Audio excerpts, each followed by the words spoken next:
Looking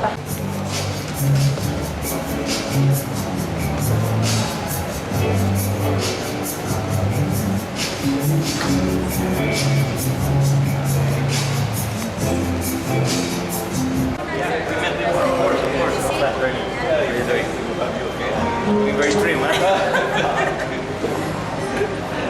How's everything? The governor voice. Of course. Hi, sir. How are you? Sorry. Hi.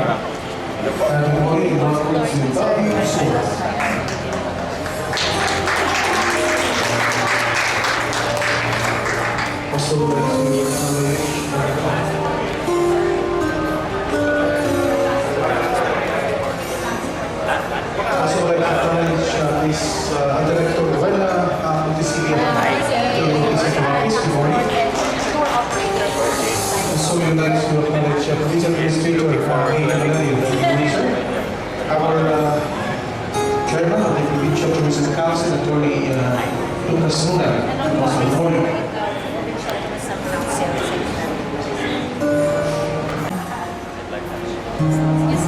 Bakit na para mag-picture dito? Kasama ka. Swing. Sila po. Si Sir Romel na lang po dito para. Oo, ka na. Picture ka. Yan. Billy, smile. Ma'am Wing.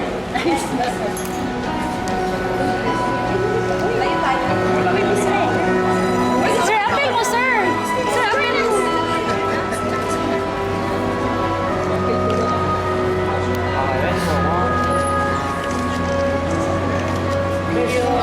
Meron pa.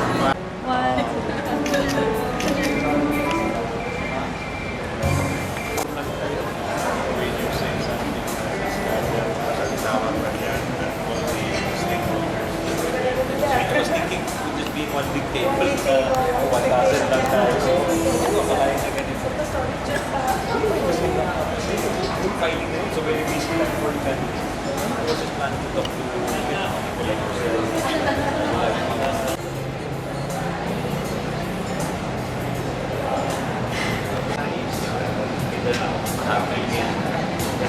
up again, di ba? Career di ba? Positive yan, di ba? Maganda pa yung willing to make It is subject for inspection and evaluation. their personal kasama ko yung impeachment of the lawyer, private counsel. Basta well-maintained lang. 5 years. Well-maintained. 2 years. Yeah, the chairman. 2 years lang. Basta private prosecutor. Sa case within the senator, may na-apprehending mo. Tapos yung mag-guest are taking a fine. Kasi inasay sila ng It is their flag. Text sila hindi makakapos sa fine nila because of course yung driver at saka yung heavy patrol at iniyapas sila sa waste of time. Tapos yung So when you apply for the franchise, you have a 2-year Kasi marami na nag-invest before na ang experience namin, kasi we have to abide kasi yun yung kanila eh. Pero ang experience namin sa Senator, inaabot ng 4 months. Good morning, ladies and gentlemen. We will now, in 5 minutes time, we'll begin with our meeting. Minsan 2 months. And I would like to request those at the back to please occupy the Ang seats regional office are qualified at saka provided. inspection din And also we would like to request the following to be in the presidential table.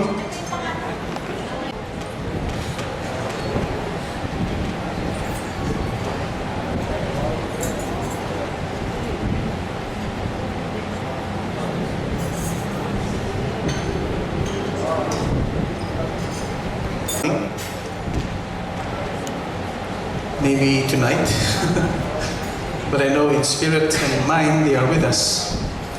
And those who are present are loaded with information for the success of this activity. I think there is a table when they occupy these front seats. And tao, talagang bakante ba? So if you could occupy some seats para ma-focus ang ating discussions.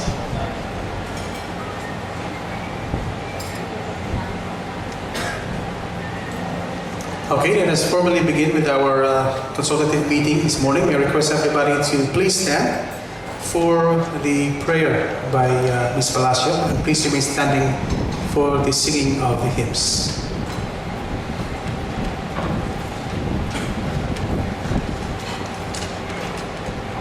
Let us put ourselves in the presence of the Lord. In the name of the Father, Son, and Holy Spirit. Amen. Lord, may your goodness and love be present among us today. Thank you, Milot, for that very soothing prayer.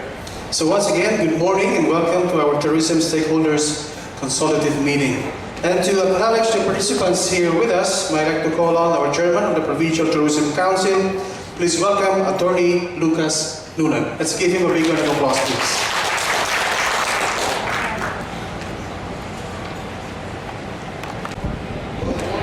It is with great pleasure that we welcome Senator Sani Angara. He is a very refreshing presence in the Senate. And we would like to acknowledge the presence also of our dear Regional Director for the Department of Tourism, Ms. Weng Casillo, our Provincial Administrator, who is very, very busy these days, Ada Valerio, and our Provincial Tourism Office in charge, si Ms. Jo Cabarrus. And from the Philippine Ports Authority, we would like to acknowledge the presence of Ms. Annie Manese, and from USAID, Ms. Andrea Chavez, and from CAAP Engineer Dennis Aures. And from our Special Project Section of the province, we have Ms. Lisa Flores, and from EDCOM, the one who called me here, si Tutsi Escopia. And from PPDO, Engineer Angelo Sales. From the private sector, first, from the Bohol Tourist,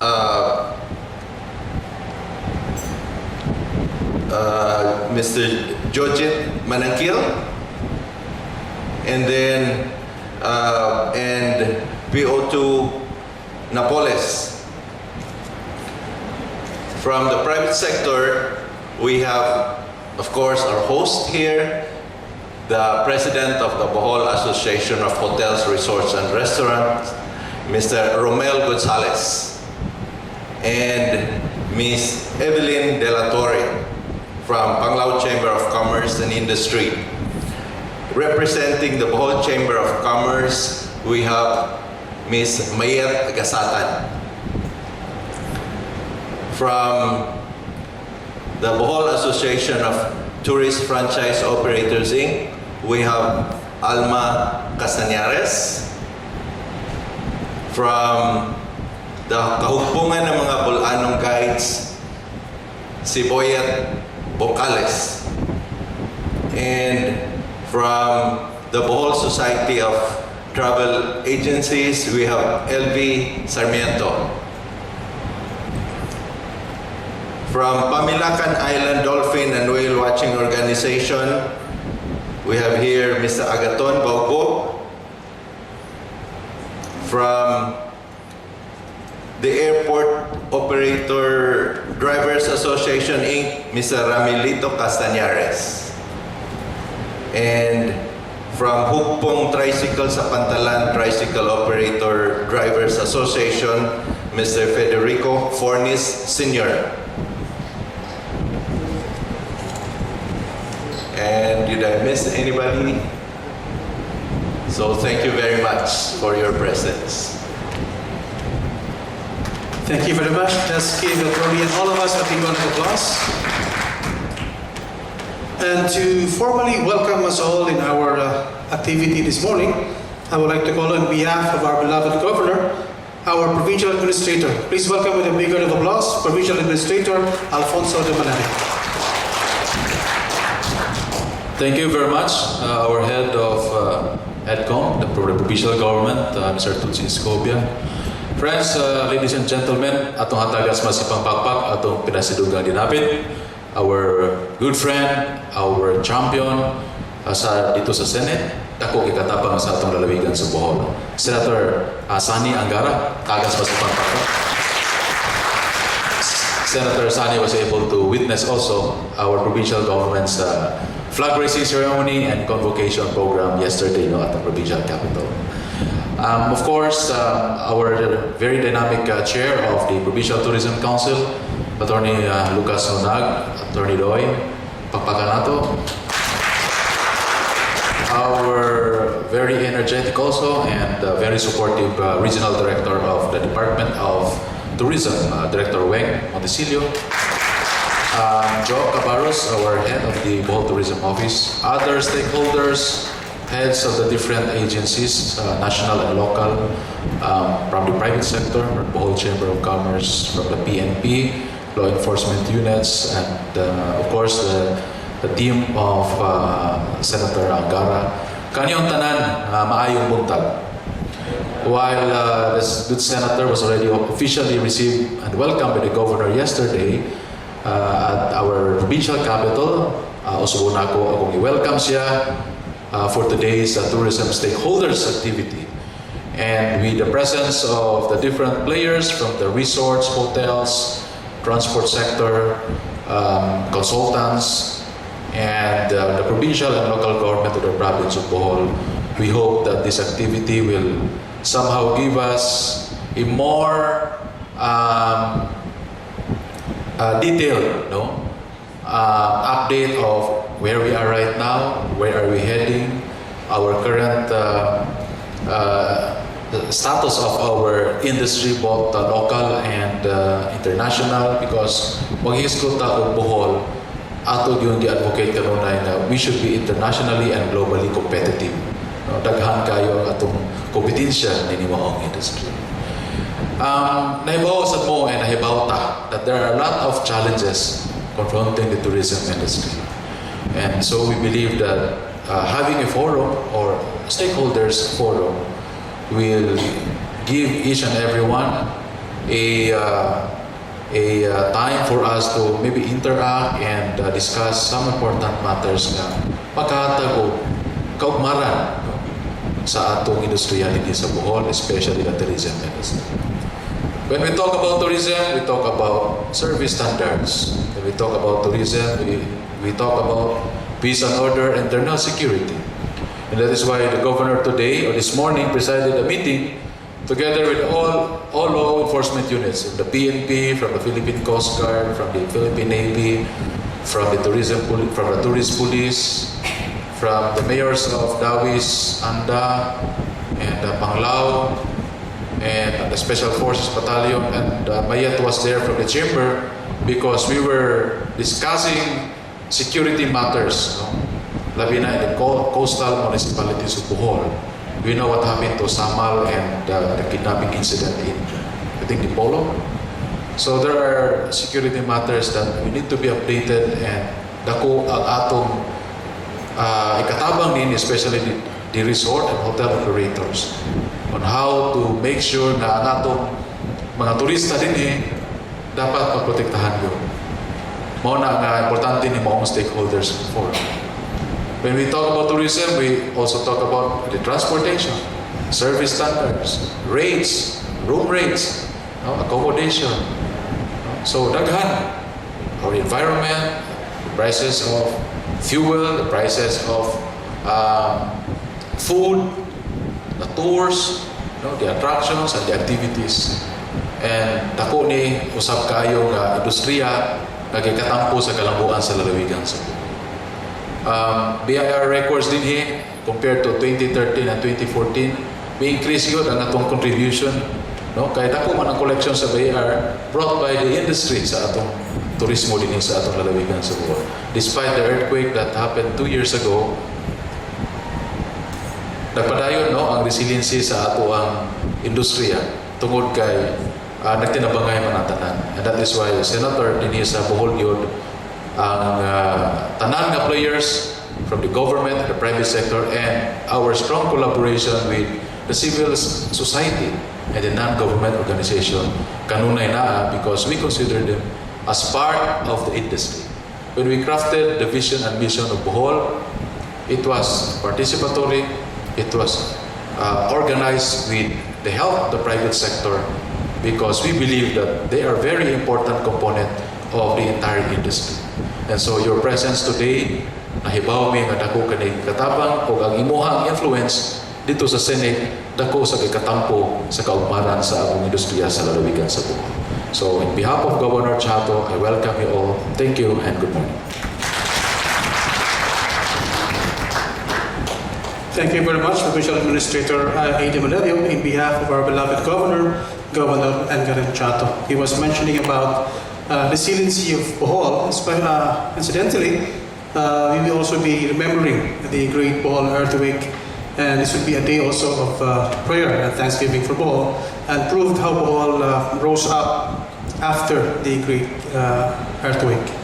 So at this point of time, let us now listen to a brief presentation regarding Visit Bohol 2015 and Eco-Tourism Program. Ladies and gentlemen, please welcome the head of Bohol Tourism Office. Please welcome Ms. Jo Cabaros. Sabigan, please. Thank you, Sir Toots.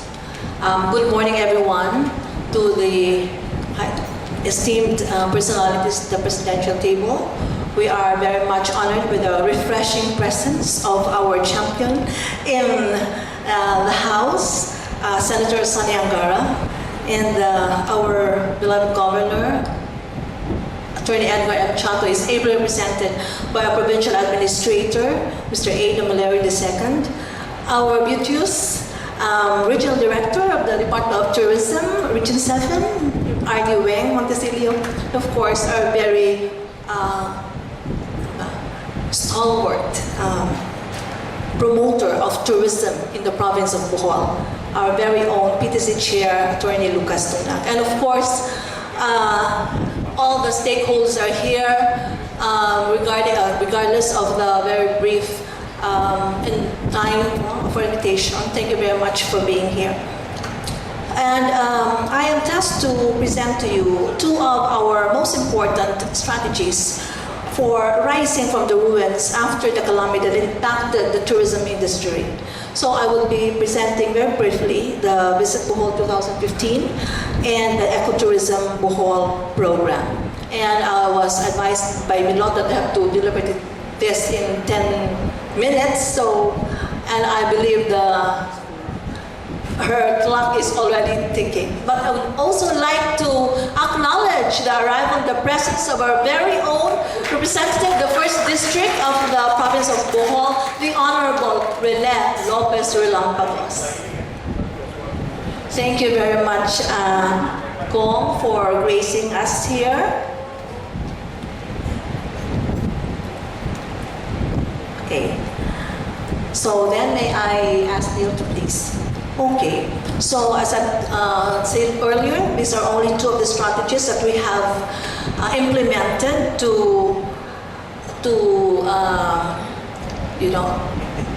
that would get us from the ruins of the calamity that had impacted us.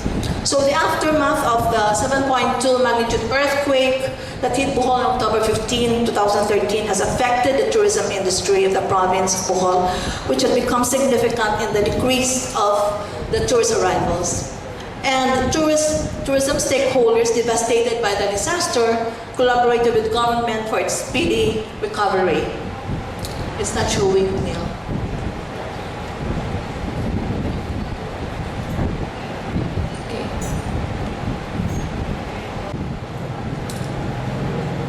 But anyway, the government and the private sector, we all know that, work together to bring Bohol back to the limelight, to Bohol to be again ranked as one of the top tourist destinations, not only in the country, but hopefully the Fast Recovery Program, our Bohol Tourism Recovery Program, initiated and acted upon by the Provincial Government of Bohol through our office, the BTO, supported by the Bohol Provincial Tourism Council, the Department of Tourism, as well as the assistance assistance coming from the development agencies and NGOs such as USAID Compete, the UNWTO, the PATA, among others. No?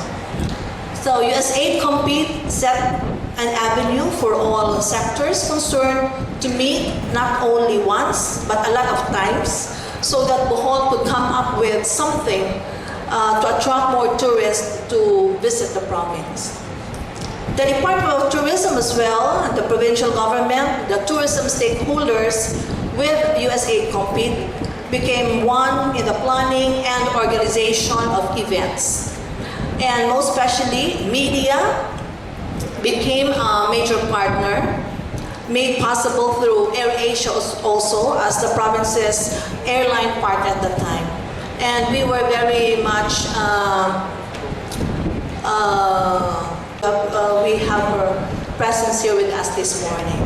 So several of these media outlets all over the country as well as international, like we have the BBC London, they also became here, the View and the Cook magazine and related magazines on that. No? Experience magazine, the AirAsia In-Flight magazine, the T360. There are also Network Asia, ABS-CBN, International, ANC, and then like Travel Life magazine, Enquirer special supplements for San Lugo and Gaia magazine. These are international publications. There was also the Marianas Variety, Guam magazine, Radio Australia, Dive magazine, the Guam edition, and many more. As 2015 was declared by the national government as Visit Philippines year, Bohol also dovetailed its promotions and come up with Visit Bohol 2015 campaign as one of the strategies of the Bohol Tourism Rehabilitation Program. So the campaign was launched last January 9 to 11 in Makati City. There was, of course, selling and B2B activities. There was also extensive coverage of the 3-day promotions. It was promoted by our media partners. There were like 15 prints, 39 online, and 1 TV promotion. And total media value of that was like 6,870,101.17 in money value. So it was such a grand affair that we have realized that Bohol could now stand on its own as a travel fair, could stand on its own travel fair activity. The activity was honored with the presence of the DOT Secretary Ramon Jimenez, by the COO of the Tourism Promotions Board, Domingo Enirio, and as well as USAID functionaries and other VIPs were present then.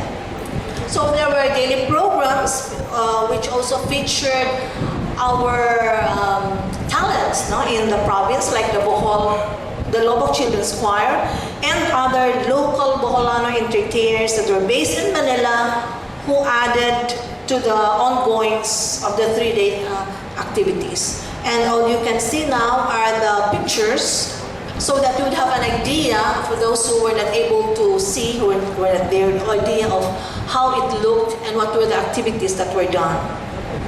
Okay,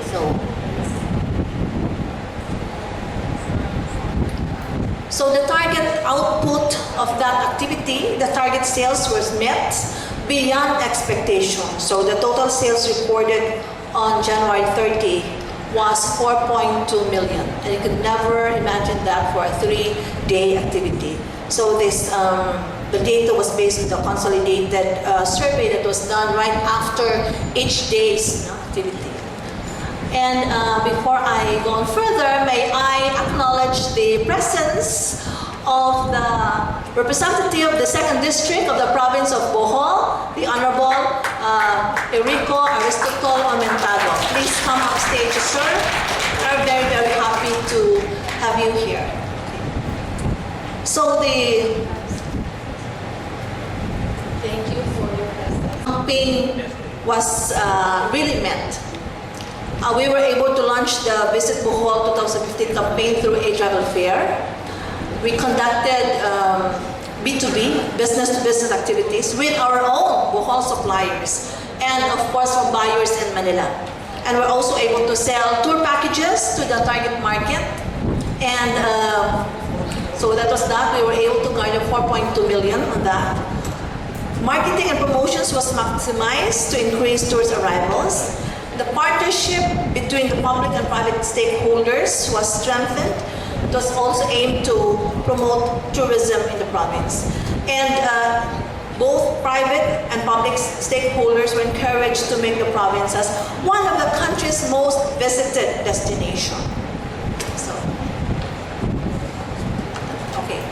Anticipating the influx of tourism once the construction of the new Panglao Bohol International Airport is completed, it was envisioned that new tourism products be developed in order to spread tourists around Bohol, thereby mitigating the fast depletion of tourism resources in Panglao Island, and of course spread the benefits of tourism to the countryside.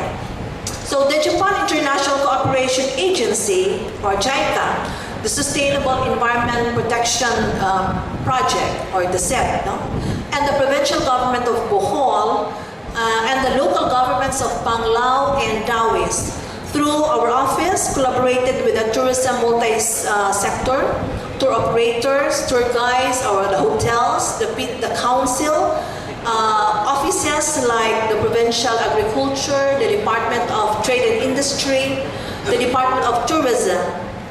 They put our heads together to usher the project of Bohol, Ecotourism Bohol, to a realization.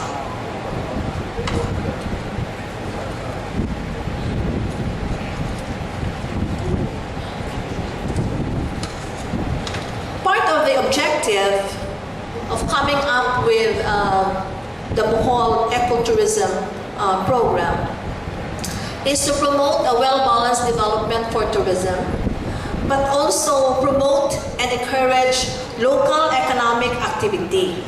So, as well as employment, community income, using existing resources in the localities.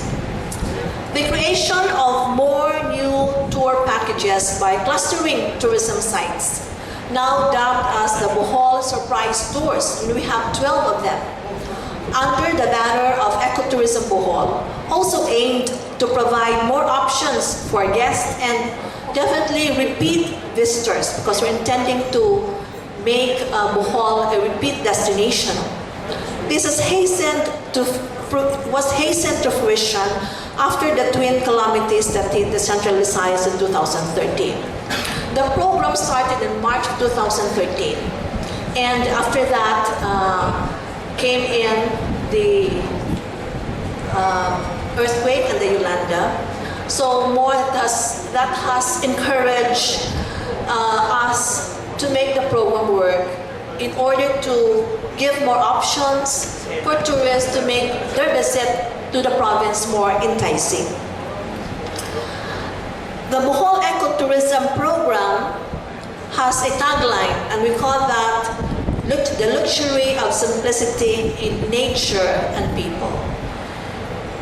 This goes to show that we are promoting Bohol, its way of life, the way of life of each community, with no frills, with no put-ons, just simple community life.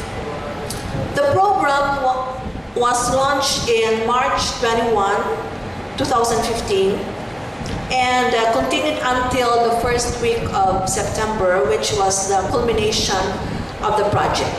And now there are 12 Bohol Surprise Tour packages. If I don't know if it would work, and there are pictures on the 12 packages that are now available for our tourists, for our tour operators and agents to sell. To promote the 12 Bohol Surprise Tour packages and other individual site attractions in Bohol, we have come up with our Bohol tourism website and we have printed brochures. We have established that and produced the brochures that was supported by the JICA SET program. And to cap it all, I'd like to show, if we could, the tourist arrivals. Dili din makitaan. So you could see that in 2012, that was before the earthquake, there were like 250,421 foreign visitors and 105,949 domestic visitors. It was in 2012. In January to June of this year, we have now a total of 148,745 domestic visitors. It's already topping the 1 year data in 2012. So this is still the half of the year. So we are looking at 2015 and the years ahead as rosy for the tourism industry of the province of Bohol. So this data was based on this statistic was based on the data gathered by the MDOs and consolidated by our office, and again consolidated further by the Department of Tourism, Region 7. So with that, I'd like to thank everyone. Even if we haven't seen it would have nice if you have been seeing the slides on the monitor. But then I would like to encourage everyone to take part of our Eco Tourism Bohol program. This is definitely something that would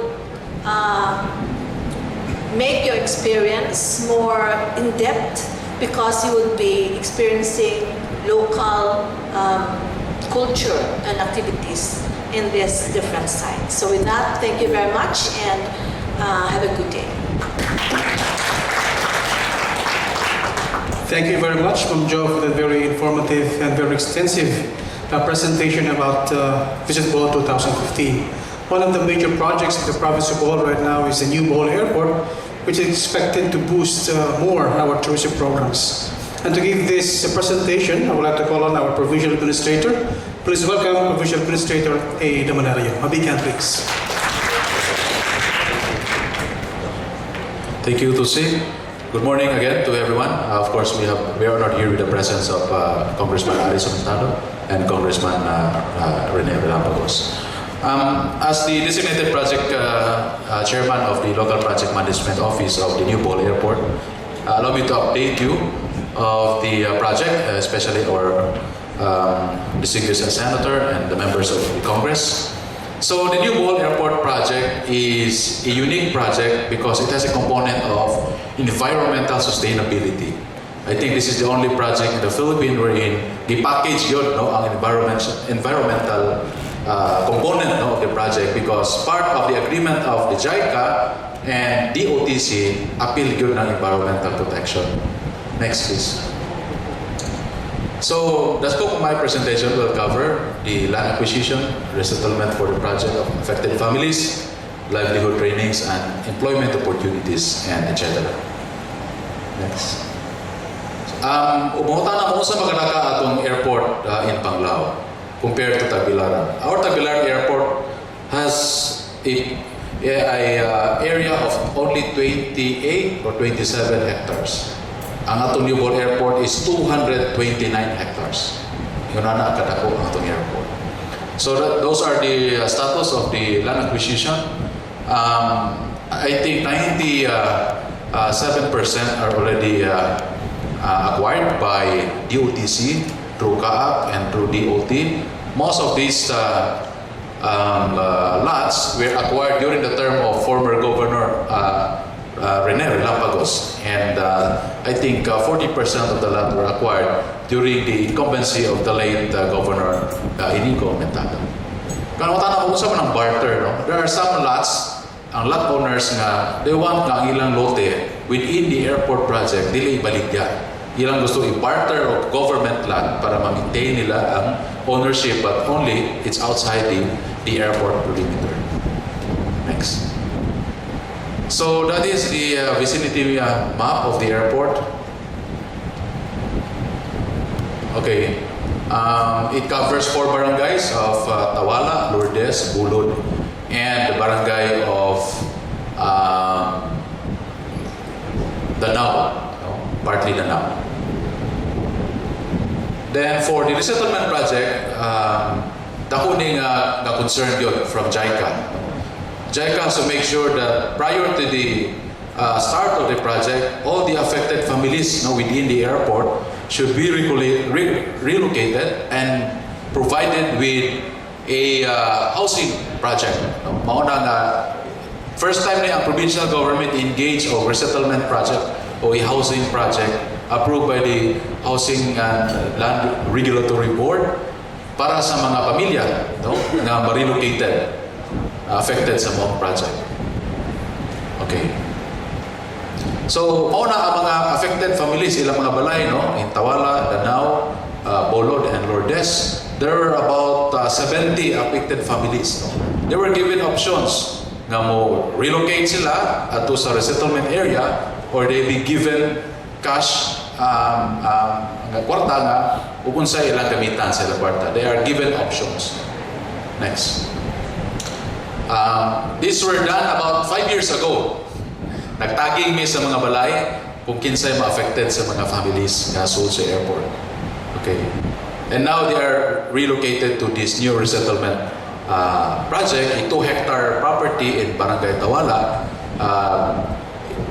It is a combined project of DOTC. They put in 7 million, the provincial government put in 7 million, and we procured a low-cost housing project for all the families affected. So, it's a 2-hectare property. Okay. Next. Those were photos during the blessing of their houses. And we organized a homeowners association we called Inbarwa, or the New Bohol Airport Resettlement Housing Organization. They have their president, they have a set of officers. They are now accredited with the Department of Labor and Employment. They underwent several trainings for them to qualify to engage in other activities that will also help them in terms of livelihood. Okay, next. This was the oath-taking ceremony of the Homeowners Association, witnessed by Governor, presided by the Governor, and together with the presence of Congressman Relampagos. These are the trainings on management skills enhancement, together with Dole and the provincial government, and this was held at the local government unit of Panglao. Next. Those are the livelihood trainings that were conducted, carpentry and masonry. We make sure that all the affected families, may employ sila as far as carpentry work or labor work sa atong New Bohol Airport. They were also given trainings from the Department of Labor at TESDA. And immersed yun sila sa mga hotel diri. This was the turnover ceremony with TESDA and Dole and the provincial government. Nanghatag nila mga gamit, pang-tahi, pang-luto, mga pang-panday ng mga gamit, given to them free para magamit sa ilang negosyo. Even mga kanang equipment, those are given from the national government. So magpasalamat yun sa national government nga gitagaan ni sila nga nato start kasi capital nila mag-engage sila mga unsang ginagmay negosyo. Even cooking karon na sila karinderya nga gamay gi-open dito sa site para ang mga trabahante sa airport adto na pod ang nag-provide sa mga pagkaon ang atong mga affected families. Okay, that is the General Manager of JAC or Japan Airport Consultants, Mr. Tadashi Awi, supervising the turnover of equipments. Next. Muna siya during the jobs fair together with our provincial government under BEPO and local government of Panglao para masiguro na to ang taga Panglao or taga Dawis ma-prioritize po sila in terms of magkatrabaho at the construction stage or even after the project completion. Job applicants. This is the organizational structure of the New Bohol Airport project. Of course, on top of the structure is DOTC, Governor Chato from the provincial government, Congressman Relampagos, and of course the Japan Airport Consultants. Apila na ang local government of Panglao and other agencies, especially DNR, DPWH for our road connectivity, other agencies who have specific tasks and function nga dako kayo ikatabang sa completion sa atong airport project. This was the contract signing in Manila at the office of DOTC last May 22, May 27. Present during the contract signing of the project is Governor Chato with DOTC Secretary June Abaya, JICA President Niwa, and other officials of DOTC. Okay, same event in DOTC. That is the architect's perspective of the New Bohol Airport project. So, tropical ang iyang design, parang medyo wave ang iyang roofing, no?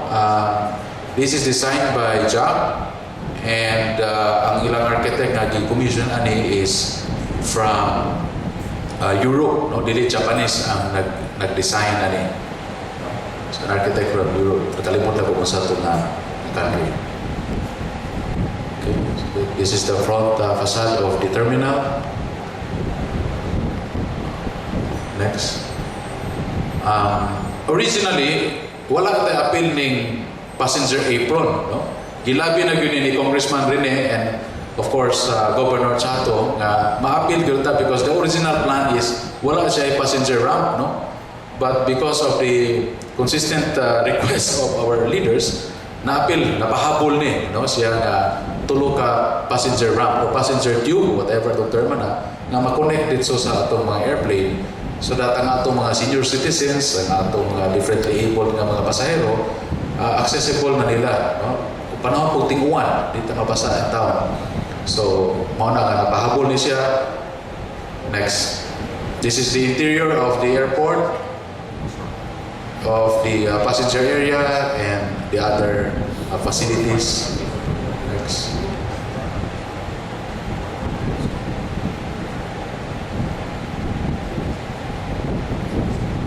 Next. Okay, so this is the interior layout.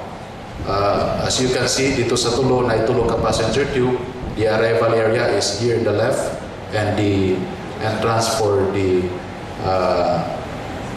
check-in counter and the other facilities are there. Again, the location is in the town of Panglao. It covers 4 barangays. Next. I think that is all. Again, pasalamat kita sa atong mga leaders, especially our president. No? Kaya dako kayo ikatabang under his administration for 25 years.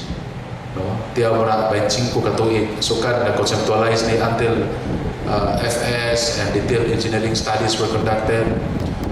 Reorientation of the runway, land acquisition. Taas kayo ka proseso. After 25 years, now makita niyo dito, nag-start na yun. There are civil works that makita ninyo karon na nagsugod na because the notice to proceed was issued to the joint venture contractor Shoda Mitsubishi last June 22. The project completion from the start of the issuance of the NTP will be 25 months. No? So again, that is all. I hope nakatabang na, naka-enlighten nyo. Daghang salamat. May butag.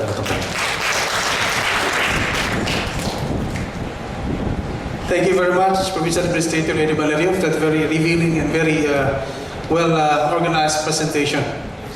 Now we have 2 congressmen here present with us. We wanted them to speak before you. However, they pick off. So we will just continue with the flow, and perhaps they will be reserving their speeches next year. Okay, election time now. Anyway, to give us his message for us this morning, our most distinguished guest, please welcome the Vice Chairman of the Senate Committee on Tourism, His Excellency, or Honorable Senator Sunny Angara. Let's give him a big round of applause, please.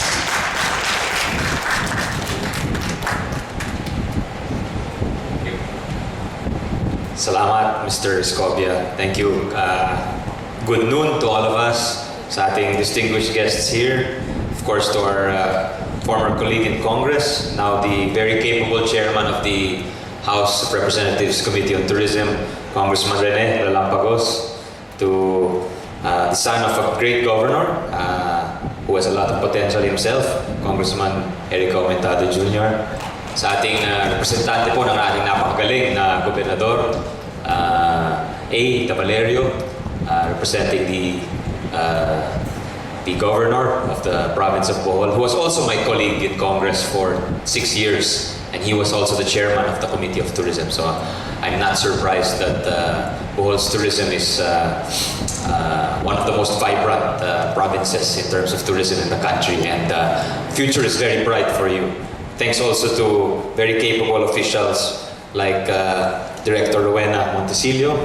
We have the head of our Tourism Council, Attorney Doy Nunyag. Thank you, sir, for coming. And siyempre sa representatives of the different groups, Mr. Romel Gonzalez, thank you for hosting us. I was expecting a very small gathering. Kala ko mga isang table lang tayo dahil yung huling forum ko when I was still a congressman with the hotel owners, we were in a small table dyan sa mall. But I'm very happy to be here and to talk to you, sa mga representatives po ng transport sector, to the other provincial executives, Engineer Sales, Miss Annie of PPA, Engineer Aures of CAAP, Andrea of USA, Lisa Flores, sa lahat po na nandito ngayon, especially from the transport sector, from the security sector, and the hotel and resort sector. Magandang hapon sa ating lahat.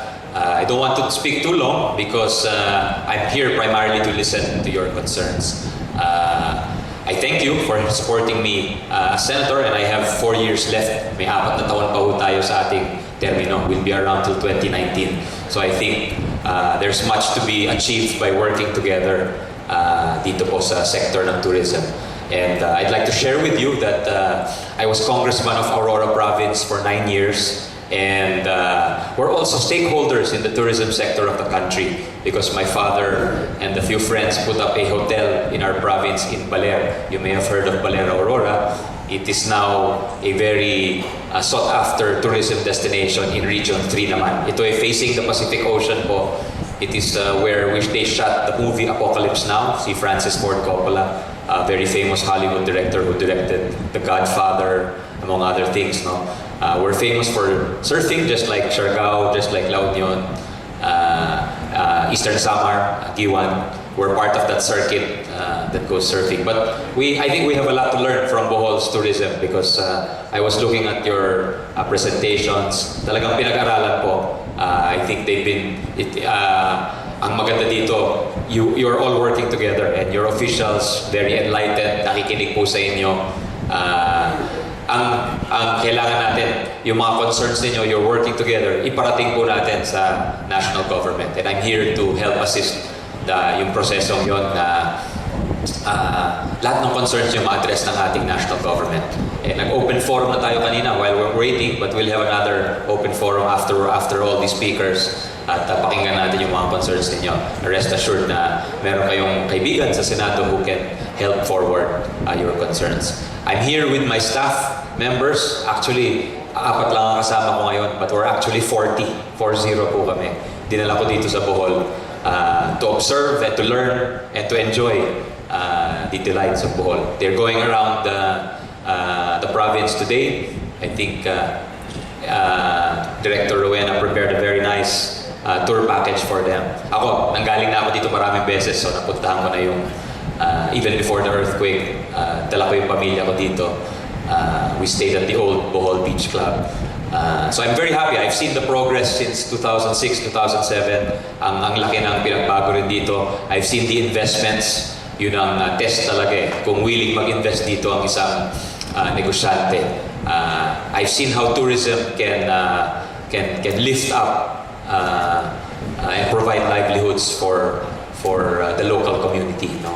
Dahil syempre may bibili ng isda na nahuhuli ng mangingisda, merong mag-employ ng cleaners, ng janitors, there is room yung maganda sa tourism sector kasi unlike the business processing or BPO sector, lahat po mabibigyan ng trabaho. Not only the educated graduates, alam ni Mr. Gonzales yan because we're working very closely with them, with the Philippine Business for Education. Ang problema natin, kalahati ng populasyon natin hindi naman nag-aaral, hindi naman umaabot yan sa college or in fact, a lot of them don't even finish high school, hindi natatapos ng high school. So kailangan bigyan natin sila ng magandang kinabukasan. At nakikita ko talaga because I've seen it in my hometown of Baler in Aurora. Biro niyo po, sa 2007, 10,000 lang po ang turista namin sa isang taon for the whole province. Ngayon po, it's easily over 300, between 300 to 350,000 ang turista namin. In fact, the resort owners have to turn away a lot of tourists kasi nga sa dami ng mag-a-apply. Palagay ko yan ang mangyayari dito sa Bohol in 2018 pag nakompleto na po yung international airport ninyo sa Panglao. Which is all of these projects I think would not have been possible without the leadership of Governor Ed Chato and Congressman Rene Relampagos and former Governor Erico Aumentado. So yun ang kagandahan dito sa Bohol at palagay ko sasabog or puputok talaga yung inyong tourism sector. You be prepared for that, no? Itong mga beaches nyo, enjoy nyo na po habang wala pang tao masyado dyan. Dahil palagay ko in the coming years you will see an influx of people coming in. And importante na ihanda natin ang ating mga mamamayan for the influx. They must be prepared. And realizing the potentials of the tourism industry in terms of livelihood and improving and uplifting lives of our countrymen, kailangan conscious din tayo dun sa mga negative side effects on the environment, overcrowding. Nakita po natin on sanitation, nangyari sa Boracay. Huwag nating payagan na mangyari yun dito. It is something we all have to have a stake in. We all have to buy in and participate in making sure na pinupulot po natin yung ating basura, hindi natin tinatapon po sa dagat. Little things like that. We conserve our precious natural resources, especially na panahon na po ng El Nino. And water is an important resource not just for the tourism industry but even for our agriculture. Alam ko, very vibrant din ang sector ng agrikultura dito sa Bohol.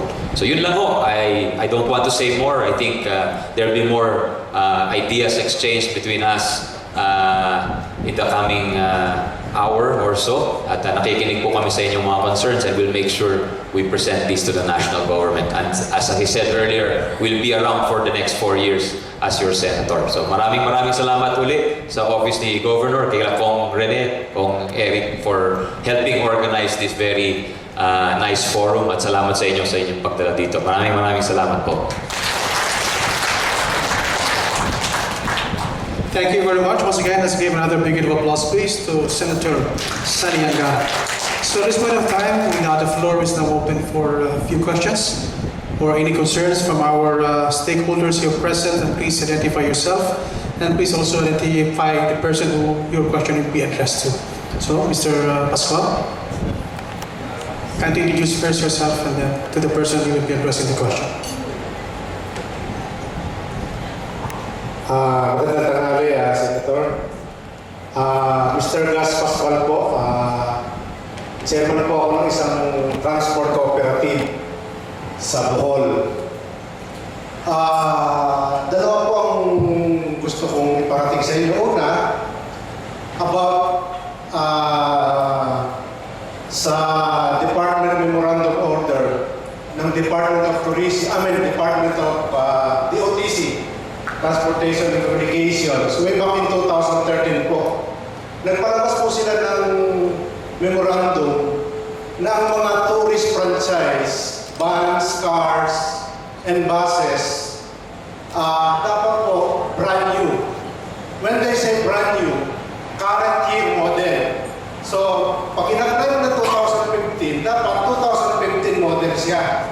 Now, before po lumabas yung memorandum na yun, marami po kaming mga kasamahan sa transport na nag-invest na sa mga sasakyan kasi hindi pa naman mahigpit noon. So, ang problema po nila ngayon, hindi na sila pwedeng makakuha kasi mostly yung mga nakuha nila 2 years ago through financing, utang lang din ba? So, hindi nila pwedeng ibenta yun kasi para kumuha ng brand new kasi naka-mortgage pa sa bangko eh. Now, isa po sa mga concern. And then, pangalawang concern, in 2013 po, pagka nag-apply ka ng franchise, sa tourist franchise, usually po dati, hanggang regional office lang po kami sa opisina ni Ma'am Weng. Anyway, yung sasakyan, may inspection naman na gagawin eh. So, sasabit namin sa regional office, then the regional director will act on it. In 2013 po, binago nila yung procedure from the regional office, gagawa ng endorsement ng regional director through DOTC Manila. Then from DOTC Manila, Senator, mabuti kung nakalagay doon sa memorandum nila, in 2 weeks time, ibabalik yung endorsement nila. Pero yung 2 weeks na nakalagay sa kanilang memorandum, inaabot ng 3 months. So, kung pwede po sana, kung pwede ninyo may parating na competent naman po ang mga regional directors and officers ng Department of Tourism, bakit kailangan pang i-forward sa DOTC Manila? Nagpapatagal po sa proseso yun eh. Okay, last one po. Si Congressman Paez po, bali siya po nagre-represent sa cooperative sa Congress. Nakalimutan ko lang po yung House Bill number. Meron po sa may pinapasa ngayon na mag-allocate ng 1 billion coming from the MBUC, Motor Vehicles Users Tax yata yun, para ipautang sa mga transport cooperative. Ang request lang po namin sa transport group, kung po makarating sa level ng Senate, sana po pakisuportahan po ninyo yun. Kailangan po namin yan, lalo na sa maliliit na mga operators. Thank you, Senator. Thank you, Gus. You have 3 questions. Yes, can we respond? Yeah. Thank you. Salamat, Gus. Doon muna tayo sa madadaling issue, no? We'll definitely support the third issue, yung sa bill ng cooperatives. Susuportahan na. Sabi ni Kong Rene, baka dagdagan pa daw, sabi niya. Kaya magaling na politiko to si Kong Rene, pinapakinggan natin to. Hindi natin naisip yun. Secondly, yung 2 weeks to 3 months, I think that's a good request. I think hindi na dapat natin. Sa dami ng trabaho ng DOTC with respect to MRT, yung expansion ng LRT, etc. Siguro dapat iiwan na yung mga tasks to the regional level. No? We'll support that. So those 2 issues, walang problema. Yung first issue lang, yung sa new vehicles. Ilan ho ba ang apektado na parang similar situation nung sinabi nyo na naka-invest na sila, tapos hindi nila ma-trade-in sapagkat naka-mortgage siya. Ilan ho bang, exactly how many people are we talking about? Ilang co-ops o ilang vehicle owners ang pinag-uusapan dito? Mr. Pascual, please. Babalik ako, Senator. I'm speaking of our group lang muna, Senator, no? So, makikita mo kung gaano karami. Sa grupo namin, ang members namin, mga 168, mga 170. Sa 170 namin, Senator, 45 lang ang na-franchisean kasi yun lang yung brand new. Okay. So, out of 170, 100 plus ang wala. And yun po nagiging isang concern namin. They have no choice but maging kolorum. Parang mag-operate as kolorum. Kasi nakapag-invest na sila, Senator eh. Yes. So, sa aming grupo lang, mga 130. Ang marami pang grupo dito sa Bohol, Senator, na gano'n ang situation. So 2013 ang vehicles nila? 2013 model? 2013, meron 2012, pero kung pwedeng kahit 2 years na lang na Senator, below year model, halimbawa, 2013, when the memorandum was issued, baka pwedeng yun ang pagbasihan natin ng You're 2 years old Yes. when 2013. Yes. Sige, we'll discuss it with the DOT and the DOTC, no? Kasi may reasons din sila. Marami din daw naman ang nagre-reklamo na masama daw yung condition ng mga vehicles being used as for tourism. Yung 2 years na I think for tourists, 2 years is okay sa akin. Sa akin, palagay ko reasonable yun. No? So, siguro mag-craft tayo ng exception dun sa mga nag-invest. Thank you, Senator. We'll see what we can do now. Okay, thank you, Mr. Pascual. Any other questions on the floor? Okay, Ms. Gasatan, please. I am Mayan Gasatan of Law Chamber at the same time on behalf of South Palms. So this is about, Senator, about our connection with internet. I guess this is the problem of the whole Philippines, no? If you are going to promote tourism industry, particularly in the province of Bohol, tourists really wanting to have a fast internet connection. Just like, unlike other countries that even if you travel long trip, the signal won't lost, unlike here in the Philippines. If you can have, Senator, if you can have another or some options or solutions on this, because the telcos give us only 80% reliability of their connection. So I'm just wondering, where is 20%? So other countries have the 100% reliability. So I hope we can have that solution in behalf of the province of Bohol. And secondly, this is about the one-plane policy. Tagbilaran Airport is been experiencing cancellation of trips because of a unit damage in the ramp, and our apron is not yet finished. So I'm just wondering, Senator, why it took some time for CAAP and DOTC to issue a special, how do you call that? Notice to airmen. Why it took congressmen to lobby with these people in CAAP and DOTC? Why it took them 1 day before they can issue, when in fact they can saw it already. Nandoon na yung plane, damaged, and we are affected. The accommodation sector is really affected because, cancellation of number of rooms. So it was really a loss on our business. So thank you. That's all. Thank you. I think we have from CAAP also being with us. Yes. Baka pwede natin tanungin sa CAAP. Hindi ko alam. I don't know why it took CAAP 1 day. Maybe we can address the question. It's the gentleman in blue, I think.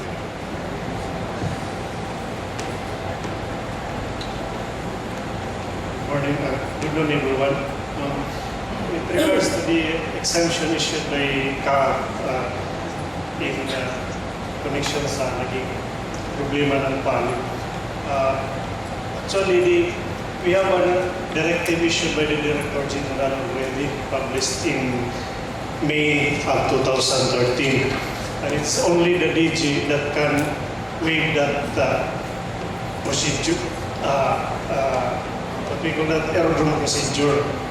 So there is a safety issue on that, and I think it is the airline that has to request from the DG to be exempted from the procedure, because the safety issue there was issued by the DG way back in 2013, because at that time the aviation industry was downgraded to category B. So one of that para mabalik yung category natin is yung nag-assess ng mga safety sa lahat ng airports. So iyon ang naging policy, naging recommendation is magkaroon tayo ng isang one Airbus at a time dahil sa ikli ng rampa natin sa distance with regards to the runway. Nababayulit natin yung international standards. So, kung bakit natagalan yung pag-issue ng CAAP, I think nasa airline na rin yung siguro dahil on our part, kami na sa airport, ang tinitingnan namin is yung safety. So, hindi naman kami pwede na sabihin namin na, pwede, pero baka naman yung airline ang magreklamo dahil unsafe naman yung paglipad nila o pag-land nila dyan sa airport. So, hindi ko lang alam kung nag-request yung airline ng waiver or ng exemption doon, but I think kung nag-request naman sila, parang meron doon parang responsibility na rin ng airline kung ano man ang mangyari sa operations nila dahil minabiolate tayo yung safety procedure doon. Okay, that was Engineer Dennis Arias from Bohol. Yes, okay na. Okay, are you satisfied with the answer, Mayan? I was asking Director Rowena bakit yung PAL hindi naman kumilos din for the plane, di ba? Si Rejoinder, Engineer President Romel is raising his hand. Can we give him a chance to talk? Then I'll tackle the internet issue after. Just want to follow up no rejoinder's statement ng CAAP. Since now that they are given exemption, I would like to see further, maybe next week or next month, same situation will happen. Do we expect again that kind of situation where we could have exemption? Second, when can this second ramp area be finished? Because the ramp area supposedly constructed for that purpose to tow away crippled aircraft so we could open the airport. That's two issues. So I just want to make sure that maybe we don't know by tomorrow there's a grounded aircraft again. Then we could get exemption outright instead of waiting for 2 days. CAAP.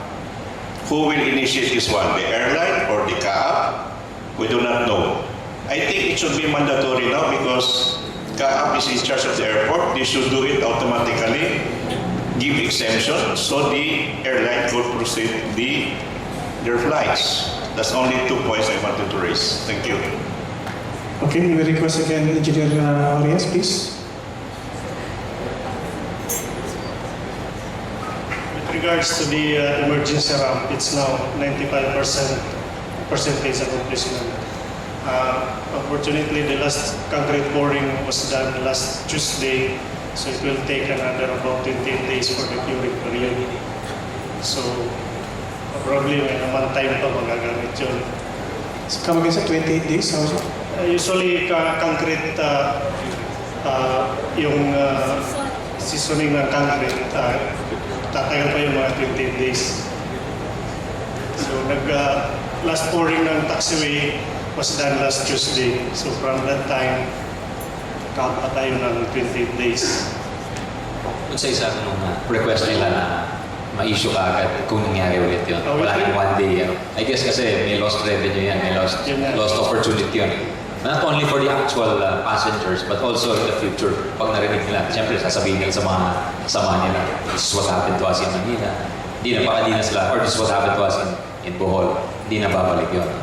Actually, sir, every time that happened in Tagbilaran, being also the chief air traffic controller of Tagbilaran Tower, nag-initiate na kami na yung mga airline operator locally will immediately call their management and to request from ORCC, the Operation Rescue Coordinating Center in CAAP, Manila, to request for an exemption.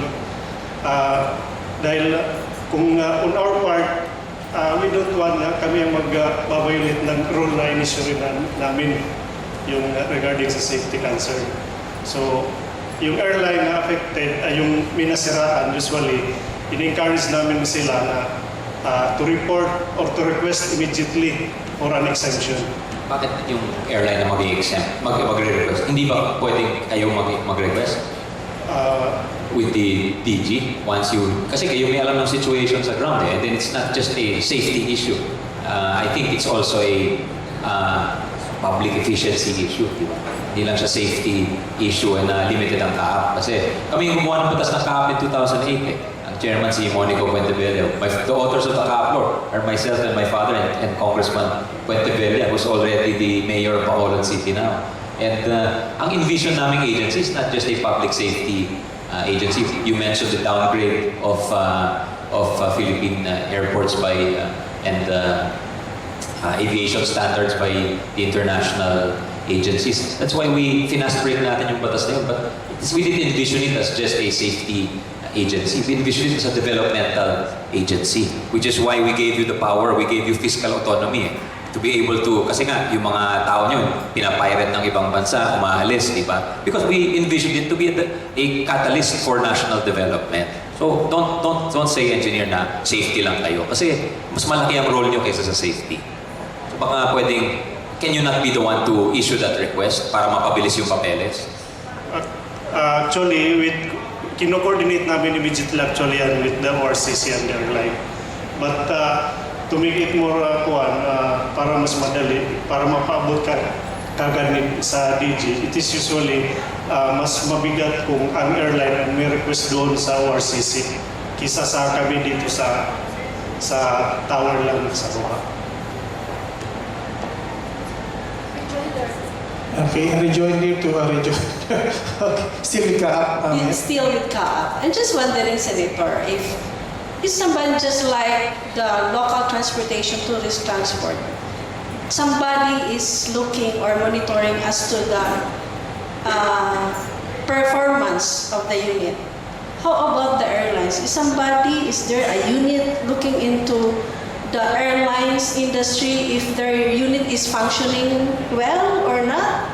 Because I experienced na reroute kami sa Cebu because of the technical problem. I'm just wondering sino yung nag-monitor kung talagang unit na yan is capable to fly. So I'm just wondering. It's CAAP and DOTC. Oh, so Still CAAP, it's still DOTC. You're responsible for the quality of air transport. That's why remember when an airline had to cancel its flights last Christmas, nagkaroon ng investigation sa Congress. And to call all the airline owners. But who did ang sinabihan din nila is CAAP and DOTC. dapat they have to monitor properly as to the... Anyway, let's talk about your other issue on internet. I agree, that's very important.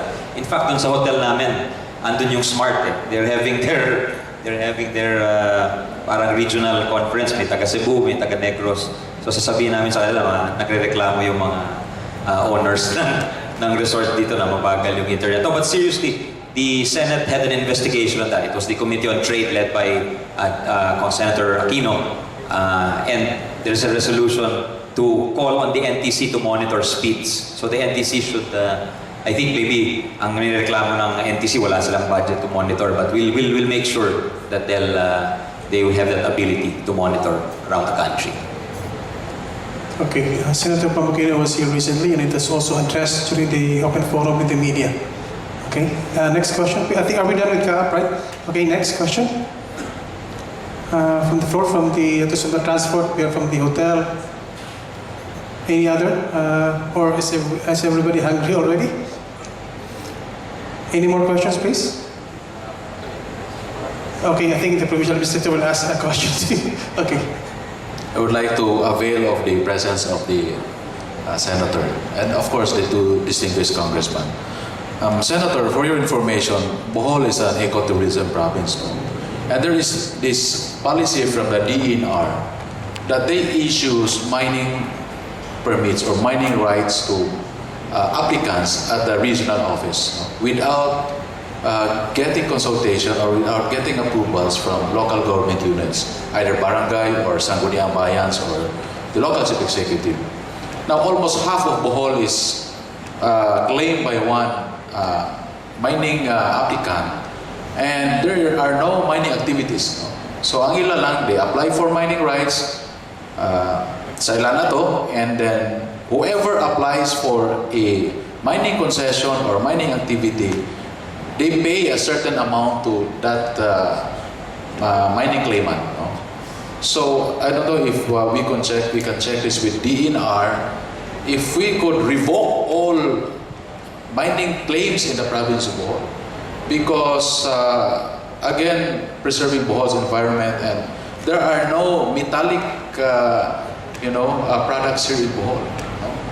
May mining dito, but that's Hernandez, but that's only limestone. Those are non-metallic. There are companies doing mining now.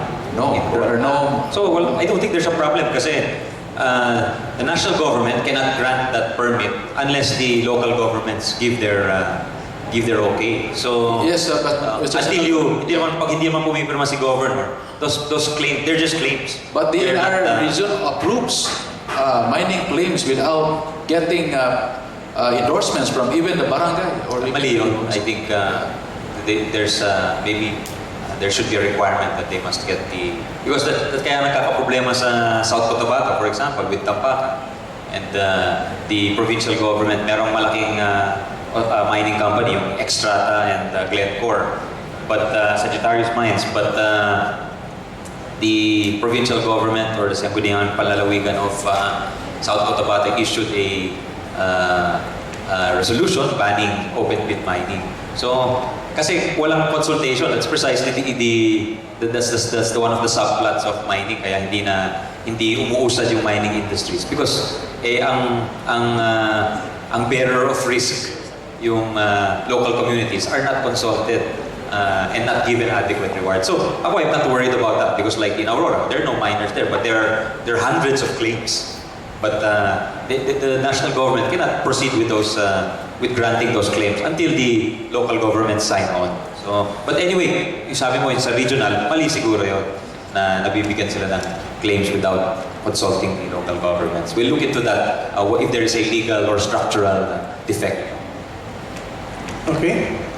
Last question. Para na kayo mga tana. Wala na? So, again, okay. Attorney Doy, you have your microphone with you, please? Okay. Attorney Doy? We would like to take advantage of the presence of Senator Angara and Congressman Rene, who heads the Committee on Tourism in the House. Actually, Congressman Rene has been very helpful with regard to this issue. This is the issue of cancellation of all ferry trips whenever there is signal number 1. And Senator Rene has already conducted several congressional hearings directed towards addressing this issue here in Bohol, particularly where 36 hours before the typhoon arrives, the typhoon signal arrives, the ferry trips are already canceled. So there's already work being done towards reducing the 36-hour threshold. But then there's a new issue which arrived with what happened in Ormoc. As a reaction to the Ormoc tragedy, the gale warnings are now being declared. But it has been perceived as, or it has the potential of being arbitrary because we gather that there are several levels of gale warnings. There's 1, 2, 3 also. But we don't know what is the basis of the Coast Guard in declaring. They just say gale warning, we don't know if it's 1, 2, 3, 4. So we would like to see if there could be a balance made between safety, of course, is the primary consideration, but there are also access issues for a prime tourist destination like Bohol. Thank you. Thank you, Attorney Don. We'll definitely look into that. Kakusapin natin yung Philippine Coast Guard because apparently Congressman Rene has already spoken to Secretary Jude Abaya, who's a former colleague of ours also. Pero yung Coast Guard dapat ang mag-issue ng memorandum circular or an amendment to the memorandum circular. So we'll see to that. We will see them during the budget hearing. So that's probably the best time to request them for that. And we'll ask about the gale warnings kasi first time ko marinig yung and what their standards are for having 1, 2, or 3, or 4. But who issues the warning? Is it PAGASA? It's PAGASA who issues the warning. And PCG, just Philippine Coast Guard, just complies with it. Based on any number, 1, 2, 3, 4? Okay, we'll find out. We'll make sure there is a objective standard para hindi arbitrary yung tsaka may basis dapat yung pag-issue nila ng warning na yun. Congressman Rene, would you like to share something? Okay, thank you so much, Senator Angara, Director Wen, Didoy, my colleagues, Aris, and the representative of the governor, our partners and stakeholders in the tourism sector in the province of Bohol, friends in the media. Maiguto na to tanan. Well, I don't like to go and end this activity without saying something about Senator Angara. I'd like to inform you that this representation as chair of the Committee on Tourism has been working closely with the Senate Committee on Tourism, and as always, the Senate Tourism Committee is always led by its vice chair, Senator Sani Angara. So all these things that we are able to accomplish and contribute insofar as the promotion and development of the tourism industry here in this country, especially also here in the province of Bohol. I would like to tell you that Senator Sani Angara has so much contribution to it. No? So dapat magpasalamat tayo sa kanya. So I'm very happy that he is here in the province of Bohol, and it affords us the opportunity to be able to bring to his attention issues and concerns that affects our industry here in the province of Bohol. And because of that, I would say that Bohol is very lucky because not all places are being visited by Senator Angara na mabigyan ng pagkakataon ng mga stakeholders na first hand talaga mapaabot yun sa kanya. No? And we're very happy because we're very lucky kasi I'm pretty sure that he will always champion the tourism industry, and not only the tourism industry but more particularly he is one of Bohol's champions, no? As far as initiatives for our development here. So once again, thank you so much, Senator Angara. Okay, thank you. Okay, we will... Salamat po. Okay, I thought there was an answer to Tony Doyce. Anyway, Congressman. Okay. So, Congressman Aris. Good afternoon. Good noon, Senator Angara, Attorney Nuna, and our Regional Director Montesilio, and my good friend, my big brother in Congress, Congressman Rene Rampagos, and my good neighbor, Representative of Governor Chato A. Damalario. Good afternoon, good noon everyone. To my Senator Angara, I would like to thank you for visiting Bohol. I know malaki yung maitutulong mo sa amin, lalo na yung Bohol was badly hit by the strongest earthquake, and then our tourism industry kailangan talaga ng tulong, and then your presence will likely be appreciated to us because marami namang mga stakeholder dito from tourism sector na kailangan ng mga consultation, and then it should be your presence is the most malaking may tutulong sa kanila. So thank you very much for coming here, Senator. You're welcome. Okay, thank you, Congressman. So there being no more from our stakeholders, we now proceed with the closing remarks. I'd like to call on our director from Region 7. Please welcome Mrs. Rowena Montesilio for her closing remarks, please. Let's welcome her with a big round of applause. Sir Tutsi, daghang salamat. Maayong palis ka natong tanan. Good noon to everyone. I would like to do the closing, really actually just thanking everyone for the presence. No? Of course, to our special guest, Senator Sani Angara and his team. Senator, maraming salamat po for visiting Bohol. His team right now, as he mentioned earlier, is composed of 40. The rest of his team is actually doing a technical visit of Bohol. And we hope that Senator Sani will be able to, makaabot pa siya sa iyang team who's doing the rounds of the different sites in Bohol. Thank you so much for having the time to listen to us, Senator. Of course, I would like also to thank our gracious host, the province of Bohol through the Governor Edgar Chato, ably represented of course by P.A. Damalerio, the presence of our two Congressmen Rene Relampagos and Aris Aumentado, salamat kaayo, and of course the rest of the provincial officials and the national government agencies being represented here today.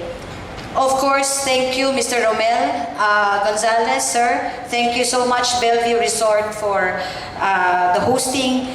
And of course, to all of you, the private sector. You know, Senator, yung pong mga issues nila karamihan in the region, we agree with it, especially the decentralization of processing, no? Because we have already experience the decentralization of processing, especially for the transport group.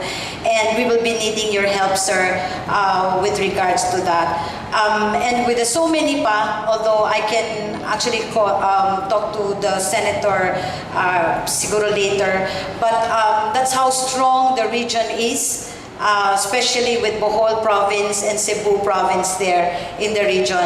Our private sector is very strong, they're very outspoken, and that is why that is one challenge of the Department of Tourism.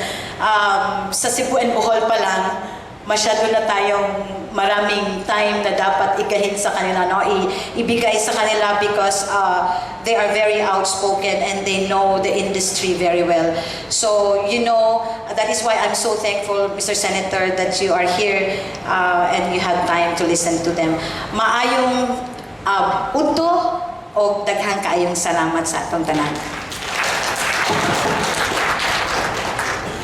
Thank you, Ma'am Weng. Maayong paniudto. That formally ends our meeting. I think let's proceed to the next activity. Let's all have lunch. Once again, thank you very much, Senator or Congressman. And all of us here present, have a pleasant day and enjoy the food. Thank you and good afternoon. Or perhaps we could take some pictures with the good Senator by sectors.